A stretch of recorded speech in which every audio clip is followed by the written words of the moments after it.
El simio en la cuántica. ¿Está el hombre en el sitio correcto? David Posada Echeverry 2023. Soy Elena, la voz del lector de Microsoft Word, Office Pack 2016. Estoy para facilitar la lectura de tu libro, espero que lo disfrutéis. Prólogo. Algunas veces para no decirle a alguien anticuado, caduco u obsoleto, quizás porque no está actuando acorde a las personas actuales o usando aún costumbres antiguas, como un eufemismo se le dice cuaternario. ¿Sería que se olvidó? ¿O no se puso suficiente atención a lo que les enseñó el profesor de historia y geografía en el cole? Por tanto, es bueno recordar que aún se está viviendo en la era del Cenozoico, período cuaternario y época Holoceno. Todo esto es en la actualidad. Introducción. ¿Alguna vez ha pensado si el hombre debería existir en la Tierra? ¿O si en realidad, el hombre es descendiente de algún homínido? ¿Cómo o por qué el hombre tiene un lenguaje tan complejo? ¿Cree que por simple evolución debería hablar?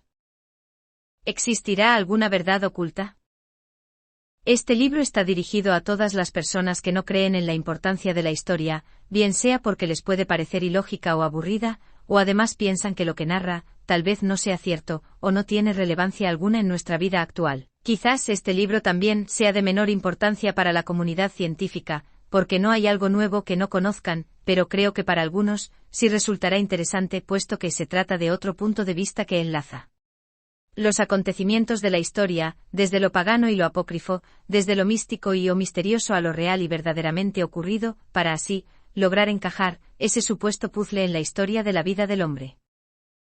En este libro se explicará de manera muy sencilla y muy básica, cómo y por qué pudo aparecer el Homo sapiens en la Tierra desde 150.000 años atrás, y cómo la historia encajaría de una manera más lógica y coherente con un simple cambio en los puntos más relevantes de su evolución, o sea, los puntos que dicen algo tan evidente, lógico y realista, que negar esa realidad sería una gran insensatez. Además se analizará cómo podría encajar la historia de una manera más lógica y coherente, con un simple cambio en las fechas, algunas de las cuales mantienen una disparidad bastante grande. También haremos una comparación de la historia religiosa, de las religiones con más adeptos a pesar de todas sus subdivisiones, como lo son las monoteístas, con la historia no religiosa, o sea la historia científica. De esta manera, haremos de la religión un tema pagano con algo de apócrifo pero con más lógica y criterio de realismo que los que contienen los dogmas de fe. Valga aclarar que este no es un libro religioso, ni a contra de alguna religión, es más, serán muy breves y someros los temas religiosos, pero así se podrá llegar a la historia verdadera, sin olvidar que nadie sabe la verdad y porque, con el transcurso del tiempo, los nuevos descubrimientos arqueológicos harán cambiar los datos históricos nuevamente. También el lector tendrá que comprender que lo que aquí está escrito se ha basado en investigaciones muy serias de prestantes y relevantes autores, investigadores y escritores, más los análisis y las conclusiones, desde el punto de vista del autor. Ante todo, sin incurrir en ficción. Se pretende invitar a los lectores para que analicen e investiguen los puntos de los que tengan dudas o puedan desconocer, y así, llegar a descubrir la realidad más lógica, cruda y sensata, de nuestra verdadera historia, siendo cada uno quien tome una decisión o se decante por el concepto que parezca más lógico, encajando mejor y con más precisión todo lo comparado. Parte 1. Marco temporal. Primero, historia geológica. Para comenzar, es muy importante recordar la diferencia entre historia y prehistoria. La historia es todo lo que existe escrito, obviamente después de que se inventó la escritura, de ello hace unos 5.000 años. En la prehistoria no hay nada escrito, simplemente es lo que se ha podido averiguar, especular e imaginar por medio de los hallazgos arqueológicos que, gracias a la arqueología, esos vestigios hallados cuentan tácitamente los acontecimientos de la prehistoria, según la interpretación del respectivo arqueólogo o historiador. Como se dijo en el prólogo, se está viviendo en el Cuaternario. Conviene recordar, el Cuaternario es el último periodo de la era del Cenozoico de la historia geológica de la Tierra que comenzó hace unos 2,7 millones de años. El Holoceno es la época más reciente del periodo Cuaternario, desde 12.000 años atrás hasta la actualidad. Es un periodo geológico caracterizado por el progresivo aumento de la temperatura del planeta y, evidentemente, por el incremento del deshielo. Antes de continuar, es bueno recordar que desde los 542 millones de años hasta los 251 millones de años, la Tierra era un supercontinente llamado Rodinia, se dividió en varios continentes y lo llamaron Pannotia, para volver a unirse en otro nuevo supercontinente llamado Pangea. Durante este periodo se produjo una gran extinción de más del 90% de las especies, no siendo la única extinción masiva, pero sí la mayor. También les recuerdo que la edad de la Tierra se calcula en más de 4.500 millones de años. Segundo, el origen de la humanidad. Existen muchas imprecisiones y discusiones acerca de los orígenes de la humanidad actual. En general hay dos teorías, la teoría de los creacionistas y la teoría de los evolucionistas. Los creacionistas suponen que es una creación directa de un ser superior, llamado Dios, o nombrado de otra manera, según la religión o ideología cultural e incluso las decisiones personales. En cambio, los evolucionistas creen que el ser humano se desarrolló hasta llegar al estado actual, por etapas. Algunos evolucionistas aceptan en este proceso la intervención divina, mientras que otros creen que la misma materia tiene las condiciones para organizar la vida de manera inteligente, sin la intervención de un ser superior. La mayoría de los investigadores están de acuerdo en que el Homo sapiens apareció en el África, aunque la cifra es muy variable, es entre unos 150.000 y 50.000 años incluso. Algunos creen o dicen que podría llegar esta cifra a los 300.000 años, y que estos seres descendieron supuestamente de otro tipo de homínidos, pero partiendo de 150.000 años como la cifra referente de la existencia del Homo sapiens en la Tierra, y comparándola con la totalidad de la edad de la Tierra, el Homo sapiens solo hace presencia durante y únicamente el último 0,0033% de la vida del planeta, una minúscula fracción de tiempo. El comienzo del Holoceno es la época de los homínidos modernos, o sea el hombre actual, y a sus antecesores se les consideraban prácticamente animales, no sabían hablar y menos aún tener el comportamiento del hombre que supuestamente se conoce desde hace unos 7.000 años. Desde los 2,5 millones de años hasta el 8.000 a.C. Se produce la evolución de los primates partiendo de estos, los primeros homínidos hasta el ser humano actual. Tercero, de lo imposible a lo posible. La naturaleza parece estar siempre en busca de un límite a superar, para implantar o crear la vida, pues logró ubicar seres vivos en inhóspitas condiciones, haciendo a cada especie con la adaptabilidad suficiente para convertir ese proceso en algo real. Ese límite es una gran cantidad de sucesos y situaciones concatenadas a la vez que secuenciadas mediante el cumplimiento de un conjunto de exigentes reglas de la naturaleza, para alcanzar el exótico trofeo de todos sus más exigentes caprichos.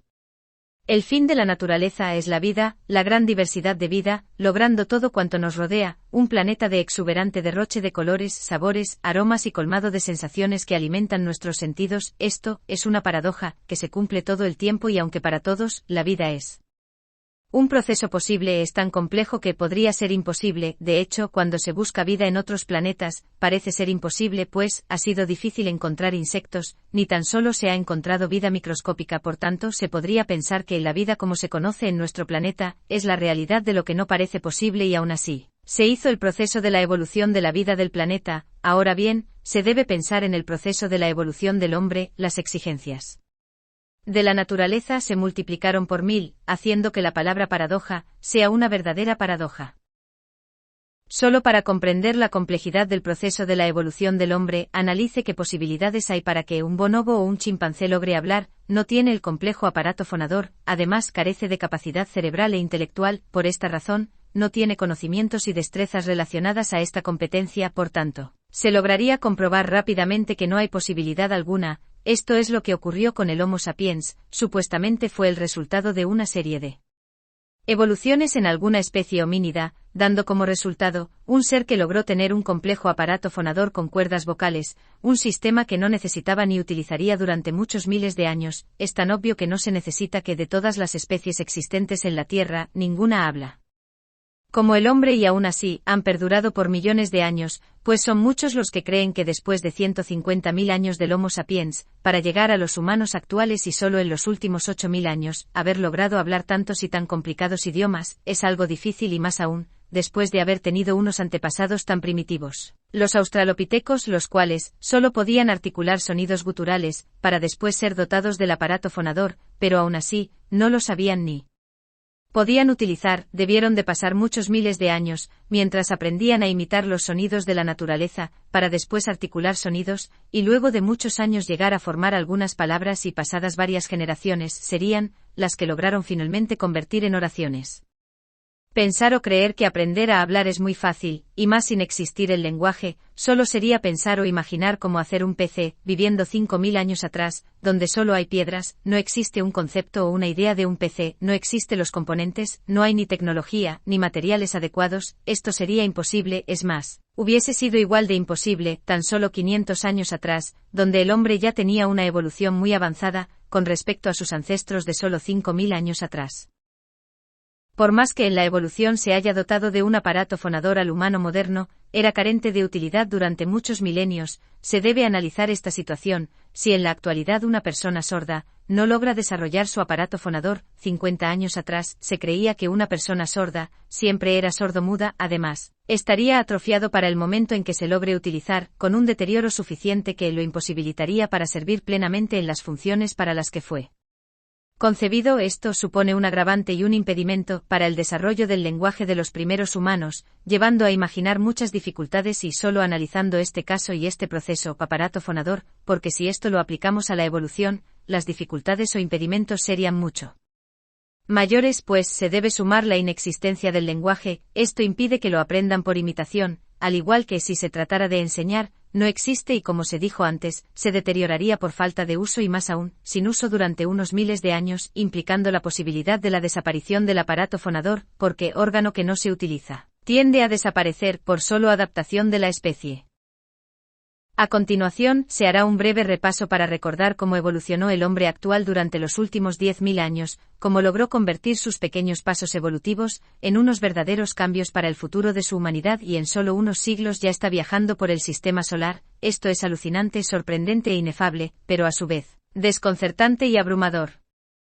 Este repaso es muy importante para ubicar en un espacio temporal cada paso de la evolución del hombre actual y cómo en un breve momento llega a posicionarse en el top del ranking de la especie animal, logrando convertirse en el dominante de toda la especie, siendo uno o quizás el más débil en proporción a su tamaño, es el que menos corre y tiene menos fuerza. Carece de alas, no tiene agallas, no es anfibio, nace sin ninguna habilidad instintiva para protegerse de los depredadores y esto, siendo poco, tardará muchos años para lograr su desarrollo físico, pues son muchos los animales que desde que nacen tienen la habilidad de caminar e incluso de correr si es necesario para salvar su vida, y al igual que todo lo demás, tardará en aprender a comer, a mover sus manos, solo para levantar el peso de su cabeza requerirá de varios días, pero a pesar de todo, lo mejor y más increíble, no parece tener límite su desarrollo cerebral e intelectual, con el que logra, mediante la creación de herramientas, suplir estas diferencias, superando o dejando atrás cualquier límite impuesto por los animales de todo el planeta. Parte 2. Cuarto, siguiendo el rastro del humano moderno. 4.1. Edad de piedra y neolítico.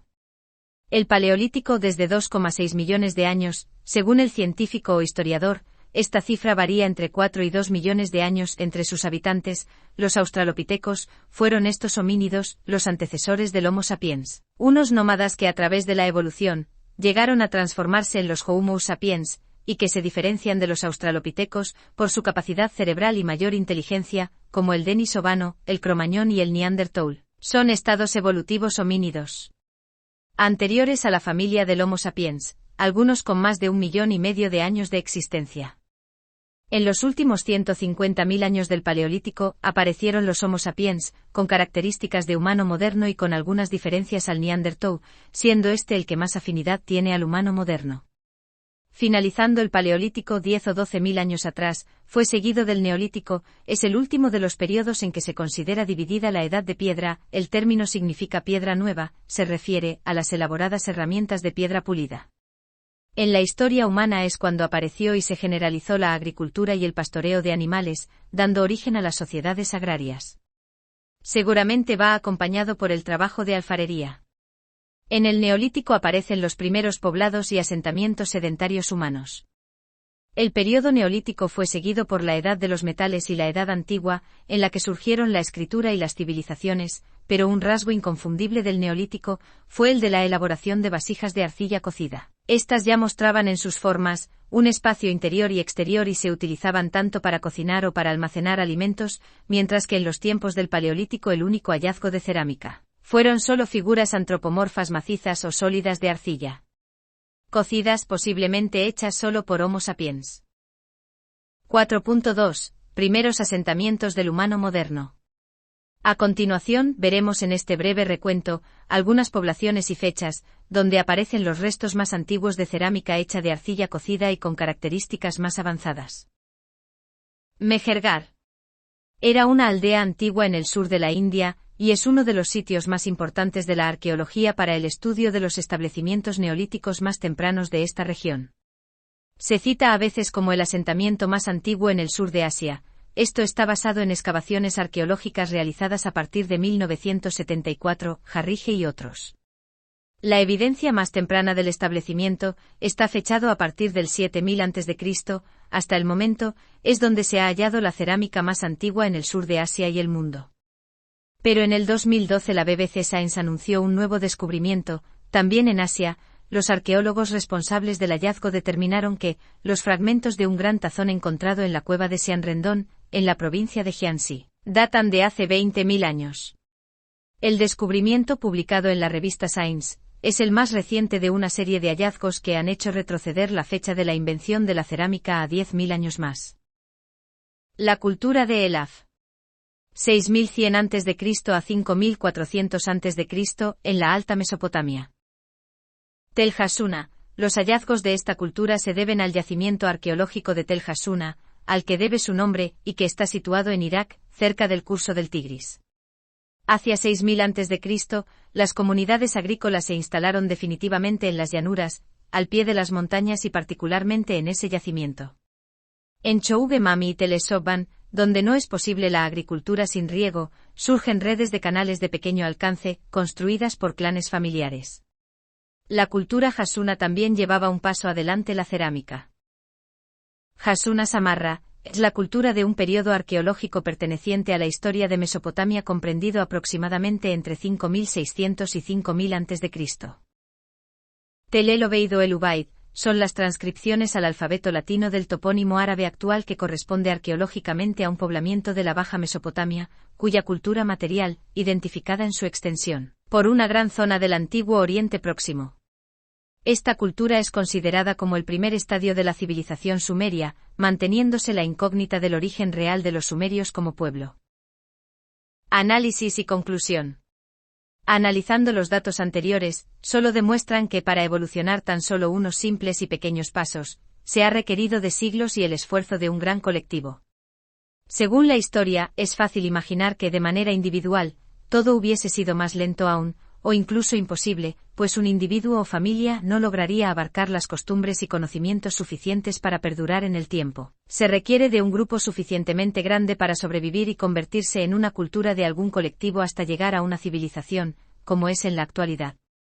Desde los orígenes de la humanidad actual, de la cual no existe una fecha acertada, pero quizás fue hace unos 11.500 o 12.000 años atrás, cuando aparecieron los primeros humanos modernos supuestamente descendientes de otro tipo de homínidos. Australopithecus. Esta época es el comienzo del Holoceno y sus antecesores, incluyendo los Homo sapiens, los cuales aún eran prácticamente animales que no sabían hablar, ni tenían los comportamientos de los humanos actuales, como se conocen desde los últimos 7.000 años que según la historia, son los descendientes del Pleistoceno, penúltima época del Cuaternario, a su vez, último periodo de la era cenozoica.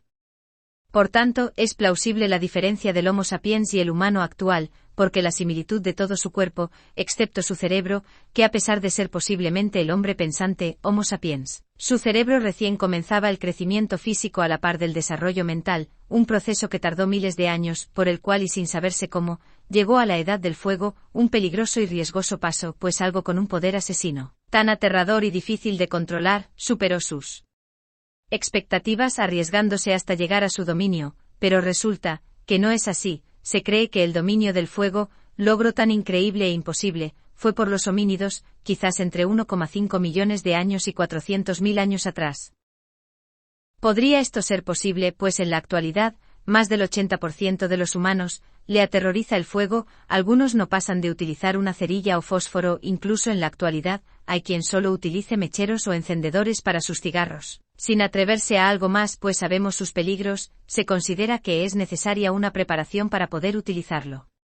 Pero sí por cualidad propia del Homo sapiens, después de más de 130.000 años de su presencia en la Tierra, descubrió la agricultura, también durante toda su existencia, utilizó las piedras como herramientas, y varios miles de años después, llegó al Neolítico y solo, 2000 años más tarde, resultó hablando y quizás escribiendo.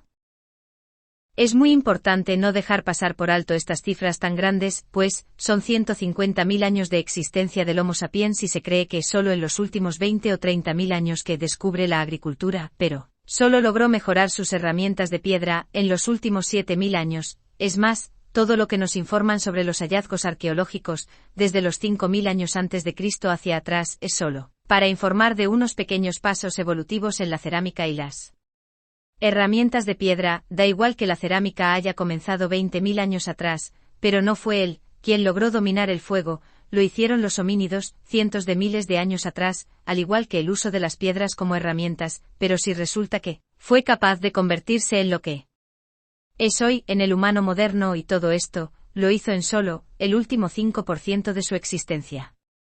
Deberían encaminar todas las investigaciones en dirección a los homínidos que descubrieron y dominaron el fuego, porque analizando al Homo sapiens, este no tiene lo suficiente para ser el antecesor del humano moderno, pues todo demuestra que es una especie diferente como todas las que se conocen hasta ahora. También, es bueno recordar que son muchos los que aún creen que el Homo sapiens es el humano moderno, pero solo al comparar los logros de los últimos 10.000 años con los 150.000 años. Se podría intuir que no debe ser el mismo, como mínimo, tiene alguna diferencia, tan grande y suficiente, que le permitió hacer un cambio tan notorio, porque todo lo que se busque en la historia, demuestra la existencia de un anacronismo y una incongruencia, tanto en correspondencia a un orden lógico de su evolución, como la cantidad de logros en proporción al tiempo transcurrido. Si el Homo sapiens tenía el cerebro más grande y desarrollado, ¿por qué un homínido fue capaz de dominar el fuego, entre 1,5 millones y 400.000 años atrás? ¿Por qué el Homo sapiens después de 120.000 años, comenzó a descubrir y desarrollar la agricultura? Teniendo en cuenta que el Paleolítico duró 2,6 millones de años o más, esto establece que para hacer herramientas de piedra muy rudimentarias, fueron hechas por los homínidos, no es una habilidad del Homo sapiens. Tras un lento desarrollo intelectual, logró llegar a la cerámica, pero solo hacía figuras macizas, tuvo que pasar más de 10.000 años, para darle un uso práctico, dándole un espacio interior para almacenar y cocer alimentos y otros. Quizás pasaron más de 30.000 años, para lograr pasar del Paleolítico al Neolítico, solo para mejorar un poco las herramientas básicas de piedra. Y supuestamente tenemos que creer que el Homo sapiens es el humano actual, que tardó 140.000 años para solo llegar al Neolítico y en solo 3.000 años, pasó la Edad del Bronce, Hierro y más, hasta llegar a la escritura.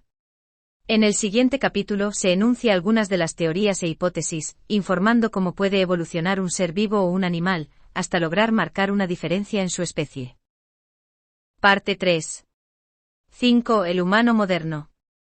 Hay muchas razones para llegar a las diferentes conclusiones de cómo y por qué el hombre llegó a avanzar más que todos los animales del planeta, donde generalmente se le atribuye ese gran logro, al gran aumento de tamaño del cerebro. Pero ¿será posible que un cerebro grande logre hacer la diferencia, o podría ser que la cantidad de información que fue adquiriendo el hombre haya obligado al cerebro a aumentar su tamaño? Logró hablar y con ello cambió muchas otras cosas, como creer y pertenecer a una religión y un dios. Para empezar a comprender este complejo tema, analizaremos la evolución del hombre desde sus pasos como el humano moderno. Los seres humanos actuales hablan una gran cantidad de idiomas complejos, por tanto, es fundamental analizar el desarrollo de las lenguas habladas. ¿Cómo es posible que unos seres puedan llegar a tener idiomas tan complejos? Y más habiendo sido sus ancestros unos homínidos básicos, que solo hacían ruidos guturales, que luego convirtieron en palabras, y posteriormente en oraciones, hay que admitir que se trató de un proceso de varios miles de años. ¿Será posible que en la historia de la evolución del Homo sapiens, haya dado un salto tan grande, dando como resultado que los homínidos, la humanidad actual, resultasen hablando varios idiomas en un momento dado de su evolución? Pero no solo es esta pregunta. ¿También resultó escribiendo libros? ¿Haciendo complicados cálculos matemáticos? Todo esto es gracias al lenguaje que le permitió comunicar entre la misma especie de una manera clara, imaginando y logrando entender situaciones tan complejas como lo es comprender el presente, el pasado y el futuro, describiendo, explicando y ubicando acciones ya efectuadas, o quizás por hacer. También logró expresar sus necesidades, o comprender las necesidades del otro, aprendiendo a compartir de una forma inmaterial, incorpórea, invisible y desconocida, donde no solo era factible expresar lo físico y corporal, se explicó algo que no se podía expresar, porque para poder ser explicada, entendida y expresada, solo se podía apreciar o entender desde los sentimientos y la imaginación, pues antes era materialmente imposible. Es evidente que sin el lenguaje sería imposible pensar en algo de manera coherente, porque habría un vacío que no se puede llenar con imágenes, porque son carentes de una explicación suficiente, que solo dan las palabras de un idioma creado perfectamente. Solo es analizar lo siguiente y se podrá comprender si importa más una imagen o las palabras, pues en la actualidad se dice que una imagen vale más que 1000 palabras. Se podría creer que si se careciera del lenguaje, se podría llegar a pensar algo sobre una imagen. Porque todo lo que induce a pensar, creer o imaginar qué significa o quiere decir esa imagen, es solo y únicamente a través del lenguaje que ya se tiene. Sin él, difícilmente podría describirse algo, tal vez y quizás de manera muy básica, puesto que se carece de esta herramienta, y más aún, si se pretende dar una información con algo de complejidad a través de una imagen. ¿Cómo explicar un plan de cacería de un animal con solo una imagen y sin utilizar el lenguaje? ¿Cómo explica el tiempo de actuar para cada uno? No existen números para explicar el concepto o el valor de cada minuto, hora o momento, al igual que no se podría explicar quién rodea o ataca primero al animal. No hay letras para escribir el nombre de los participantes, terminaría necesitándose 1000 imágenes, además del acompañamiento de una larga explicación de lenguaje corporal, gestos y señas. Pero aún así no se lograría transmitir con la precisión del lenguaje. Además, para que un lenguaje o idioma perfecto pudiera llegar a crearse desde el cerebro y pensamiento de un homínido, tendrían que haber pasado muchos miles de años. Es más, aún no existe un solo tipo de homínido que después de millones de años, sea capaz de hablar algún tipo de lenguaje básico con capacidad de transmitir información suficiente para el desarrollo de las actividades cotidianas no instintivas. Como un orangután podría organizar una salida en familia para ir a visitar a los abuelos que viven en el bosque al otro lado del río. O decirle la madre simio al hijo que busque alimentos para llevarlo a los abuelos que ya no están en capacidad de conseguirlo por ellos mismos y quizás puedan morir de hambre. Quizás en su vida grupal, los homínidos y algunos animales por instinto, sean capaces de pensar o comprender la necesidad de ayuda de algunos de sus congéneres más desvalidos. Quizás lo hagan a través de una voluntad instintiva y de forma individual, pero no lo podrán transmitir como una información, pues esto solo lo hace el humano actual por medio del lenguaje. Aún así, no es posible que partiendo de cero, el humano moderno con 1000 o tal vez 2000 años, logre tener un idioma perfecto, pero no es así. Además resulta que hay cientos, quizás miles de idiomas perfectos y todos resultaron milagrosamente en la construcción de la Torre de Babel. Con su respectiva escritura, que también es muy compleja, o podría ser, que estos idiomas aparecieron a través de los hijos de Noé. Sem, Cam y Jafet. Pero, ¿acaso no era una misma familia, una misma descendencia, supuestamente? ¿La única familia existente después del diluvio? ¿Todos eran políglotas? ¿Por qué si cada uno hablaba un idioma diferente, no habría posibilidad de entenderse entre la misma familia? Será mejor dejar estas incongruencias para que las solucione la imaginación. Porque con solo saltos de fe, no se llega a una respuesta correcta o por lo menos lógica y con credibilidad. Sexto, teorías evolutivas. La teoría de Jean-Baptiste Lamarck, la evolución de las especies o mejor aún, la adaptación de las especies, donde los animales desarrollan lo que necesitan para adaptarse a su entorno, necesitando solo 3, 5 o quizás más generaciones para que una especie lograra tener cambios sustanciales en sus sistemas o en su anatomía. Incluso creyó que algunos seres o especies podrían ser capaz de lograrlo en su misma vida. Para Lamarck, la observación de la naturaleza, donde los organismos se encuentran perfectamente adaptados al ambiente en el que se desarrollan, esto lleva a las siguientes preguntas. Los organismos fueron creados con todas las adaptaciones, y a todos los ambientes existentes en la Tierra. Además, estos ambientes no han cambiado desde sus orígenes, como se aceptó en su momento. O los organismos se adaptaban a estos ambientes y por consiguiente iban modificando su estructura conforme el ambiente iba cambiando, como él lo proponía. Al igual lo dijo Darwin 50 años después con la selección natural, los individuos de una especie logran sobrevivir cuando se adaptan mejor a una situación de su entorno, haciéndose así una selección natural para que perdure la especie. En estos últimos 6.000 años de la humanidad actual, nunca se ha escuchado, si alguien ha visto a esos homínidos intermedios, ese supuesto eslabón perdido, con una capacidad suficiente para marcar la diferencia del comienzo de la evolución, con la capacidad suficiente para entender algún tipo de instrucción básica, con capacidad de obediencia y de expresarse de manera suficiente y clara para lograr una comunicación mínima con el hombre, seres que pudiesen ser como los hermanos menores, porque son casi como nosotros o más aún, como las mascotas, pero y si además pensamos en la crueldad del hombre a lo largo de la historia, estos solo serían los esclavos, peones, la fuerza de trabajo de las empresas, ejércitos, fincas y hogares, y no una mascota. No es posible que el humano moderno, siendo el homínido más débil de todos sus antecesores, sea el único que sobrevivió superando a los denisovanos, neandertales e incluso el australopiteco que contaban con capacidades físicas superiores. Cuando se habla de las mascotas, muchos dicen, es tan inteligente que solo le falta hablar, pero si en tantos miles de años que llevan los perros y los gatos, viviendo con el hombre, siendo tan inteligentes además por la adaptación de las especies. ¿Por qué no han aprendido a decir una palabra?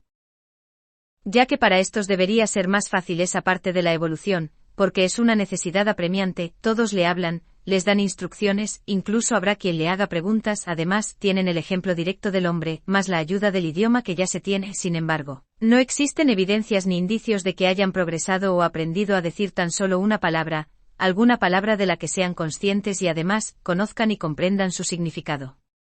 Es de esperar que piense que el perro y el gato no tienen cuerdas vocales, pues los homínidos anteriores a los humanos no tenían cuerdas vocales, las que le permitiera emitir sonidos articulados y complejos. Según esto, se puede imaginar que si el homínido las desarrolló, el perro o el gato con mayor razón, más aún que tienen la apremiante necesidad de comunicarse de manera más amplia y directa. ¿Dónde están esos homínidos intermedios? ¿Por qué han desaparecido? Deberían estar aquí con nosotros, evolucionando gradualmente y en diferentes estadios de evolución hasta el estado de nuestra humanidad actual, o simplemente ser mascotas como el perro, el gato o como un homínido esclavo que haga nuestras labores más desagradables, como lo hace el hombre con el caballo, el camello y muchos otros animales que los utiliza para transporte, caza, carga y agricultura. Séptimo, el cerebro. El cerebro de los animales cumple con el suministro de la información y su procesamiento, para ejecutar las funciones y actividades físicas al igual que controlando todos los mecanismos y procesos para preservar la vida, desde un insecto hasta el hombre. Pero este cerebro cambió a medida que se abría paso por la evolución de las especies. El cerebro en los animales superiores, siendo su primer estado y nombrado como el cerebro reptiliano, porque comenzó con la primera especie superior, los reptiles, y su característica principal aparte del funcionamiento del organismo, es la preservación de la vida como un acto instintivo. Este tipo de cerebro los acompañará por el resto de toda la evolución de las especies superiores, porque es el que se necesita para sobrevivir ante las necesidades y adversidades del medio en el cual vivamos. A medida que las diferentes especies se abrían paso en la evolución, el cerebro cambió su forma, o mejor decir, aumentó su tamaño, agregando una nueva porción, para acompañar a las nuevas especies, los mamíferos que de manera muy notoria, logró marcar una gran diferencia con los reptiles, creando una gran cantidad de funciones y actos complejos en la vida y el comportamiento de los nuevos seres. Este es el cerebro más grande y complejo que existe y acompaña a todas las especies animales, incluyendo a los homínidos, pero el hombre actual, cuyo cerebro comenzó a crecer, posiblemente desde los albores de su aparición, o quizás solo en la maduración de su ciclo evolutivo, logrando agregar al cerebro mamífero una nueva porción, la cual triplicó su tamaño. Esta se conoce como el neocórtex, destacando por el lóbulo frontal con sus funciones especiales, diferentes y únicas que enlaza todo lo material con lo no material y los sentidos como lo intelectual con los sentimientos, lo imaginario con lo fáctico. Le permitió al hombre la capacidad única de sentirse en una existencia etérea y paralela, la dualidad. Hombre y espíritu, psicosofía.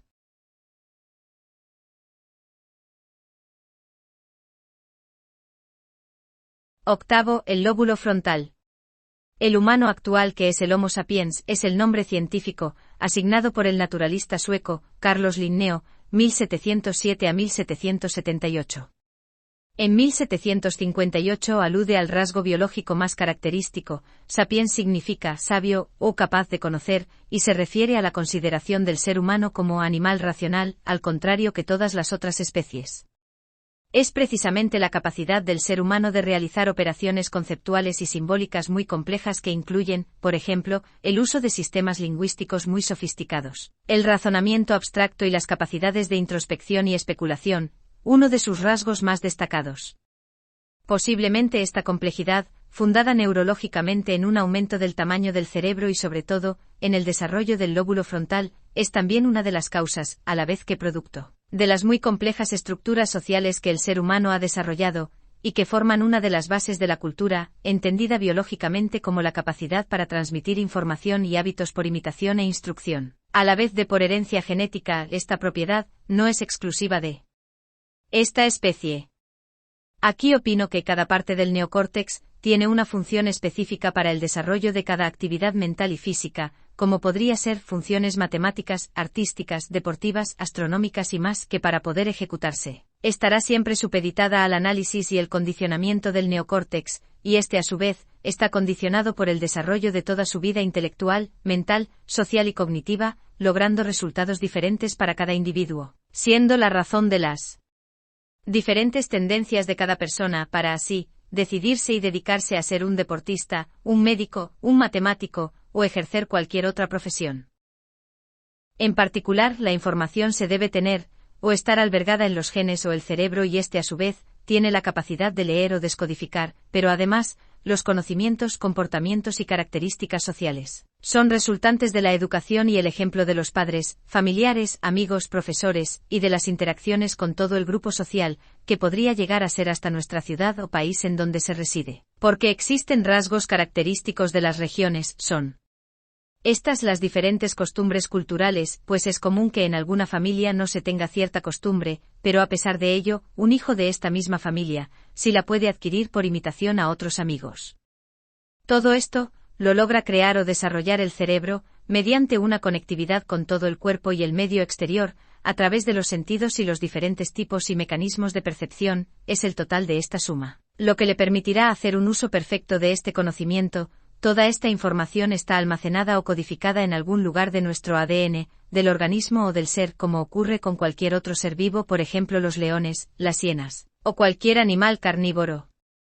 Tienen instintivamente, o mejor decirlo genéticamente, su apetito por la carne, pero son sus padres, los que le enseñan a cazar o a conseguir su alimento y a defenderse, así sea por instinto. Sin estas enseñanzas, lo más obvio es que no serían capaces de sobrevivir. Está demostrado que cuando se domestica a alguno de estos animales hasta su edad adulta, éste no perdería su instinto salvaje, ni su apetito por la carne, pero, si éste regresa a la selva, no tendría posibilidad de sobrevivir, puesto que no desarrolló esa conectividad de su cerebro a su cuerpo, además de un entorno diferente, cambiando y evitando que sus instintos y conocimientos quedaran ligados a sus habilidades físicas reales y adecuadas, impidiendo así lograr ser un individuo completo en su especie y hábitat.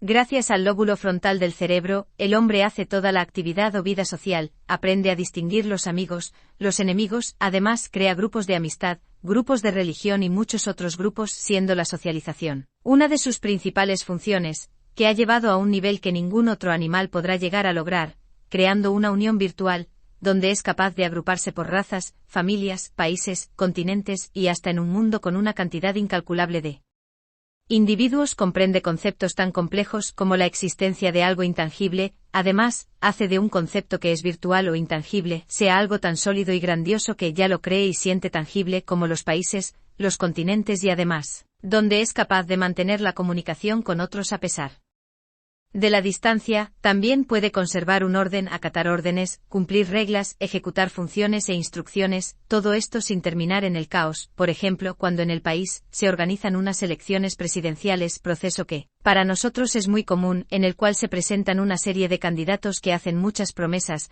con su criterio analiza sus propuestas y escoge al candidato que de acuerdo a su perfil, parece el más adecuado para gobernar.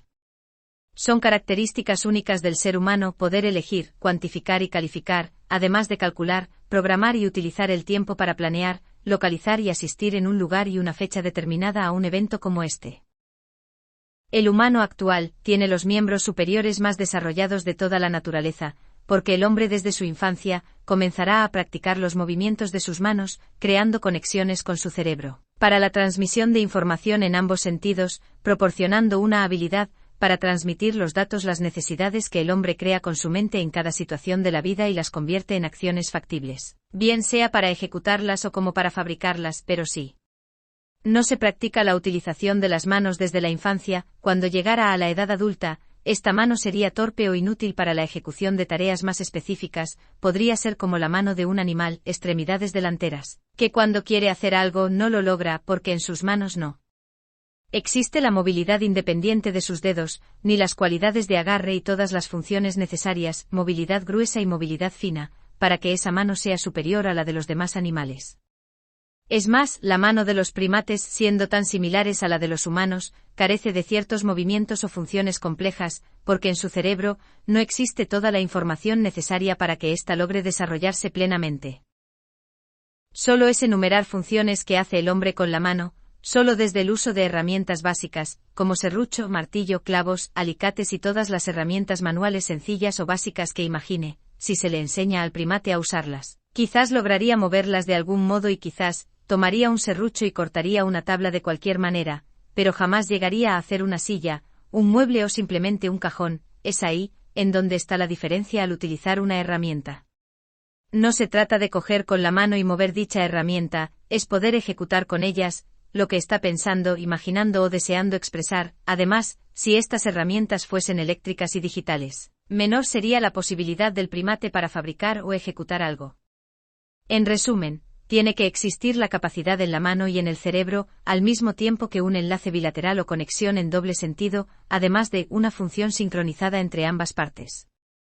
Si se tomara 5 pelotas pequeñas y se practicara para hacer un acto de prestidigitación, después de un tiempo, se tendría la habilidad para hacer dicho acto, pero si en un momento dado, a cualquier persona que pasa por la calle, le entregara esas 5 pelotas para que hiciera con ellas dicho acto, seguro que no sería capaz de hacerlo, porque primero debe adquirir la idea de cómo es y en qué consiste el acto, luego el conocimiento y la instrucción de cómo hacerlo, luego la coordinación a través de la práctica al mismo tiempo que la conexión desde el cerebro a los músculos de la mano y viceversa. Aunque no teniendo el conocimiento de algo, el hombre siempre seguirá aprendiendo y creando cosas nuevas. Es un ser excepcional, porque es capaz de profesionalizarse en todos los temas que toca. Es un ser demasiado avanzado o desarrollado intelectualmente respecto al resto de los animales, porque un animal, gracias a su instinto de conservación, logra mantener su especie y adaptarse a las características y adversidades de su entorno. Además de esto, el hombre es capaz de conquistar nuevos entornos, los cuales logra adaptar y adaptarse mediante la creación de herramientas, rebasando límites que superan la realidad y las expectativas.